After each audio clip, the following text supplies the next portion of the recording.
Hofu kubwa yaendelea kutanda katika nchi yote ya Tanzania ni kufuatia pingamizi la Chama cha Demokrasia na Maendeleo Chadema kupinga na kukataa maamuzi ama kukataa uchaguzi na matokeo ambayo yalimtangaza Mama Samia ama Rais Samia Suluhu Hassan kuwa kama rais wa Jamhuri ya Muungano wa Tanzania kwa muhula wa pili. Chama cha Demokrasia na Maendeleo kimekataa na kupinga na kuendelea kuzitaka mamlaka ama mahakama za kumshtaki Rais Samia kwa mauaji na mambo mengi ambayo yametokea baada ya waandamanaji nchi nzima kujitokeza na kupinga uchaguzi kwa vikali na kushuhudiwa kwa maandamano makubwa ambayo hayajawahi kutokea. Tanzania imekuwa ni kitovu cha amani, imekuwa ni kitovu cha watu kupenda sana nchi ya Tanzania, lakini maandamano yaliyofanyika yametengeneza mauaji makubwa, yamesababisha mauaji makubwa, lakini pia yamesababisha hofu kubwa kutanda, kwa sababu mpaka sasa Rais Samia ametangazwa kuwa kama rais mteule kwa kushinda kwa kula zaidi ya 98%. Lakini mpaka sasa wananchi wa Tanzania kila kona, kila mitaa hawaelewi mustakabali wa kesho, kwa sababu Chama cha Demokrasia na Maendeleo kimepinga uchaguzi.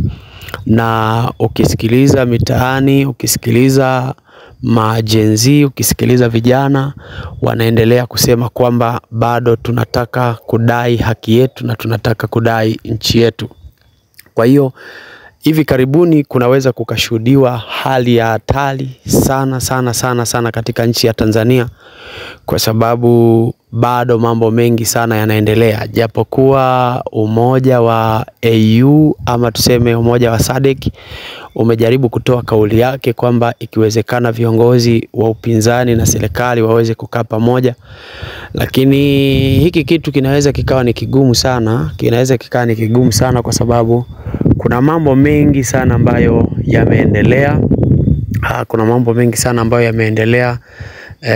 Kabla na baada ya uchaguzi, lakini kuna utekaji mwingi, kuna mambo mengi sana yamefanyika.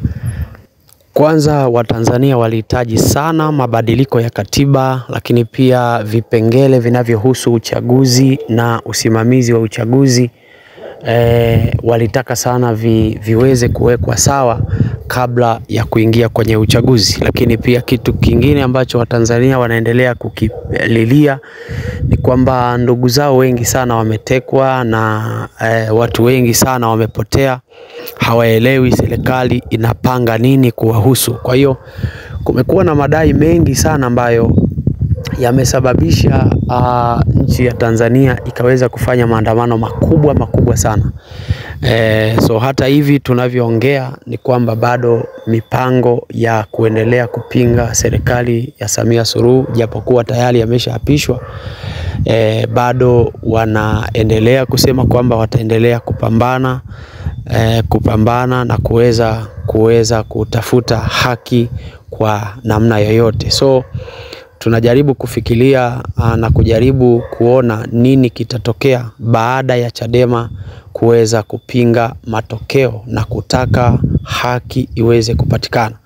So tuendelee kutufuatilia, lakini pia endelea kusubscribe katika channel yetu ili uweze kupata more habari ambazo zinapatikana kutoka nchi ya Tanzania. Thank you.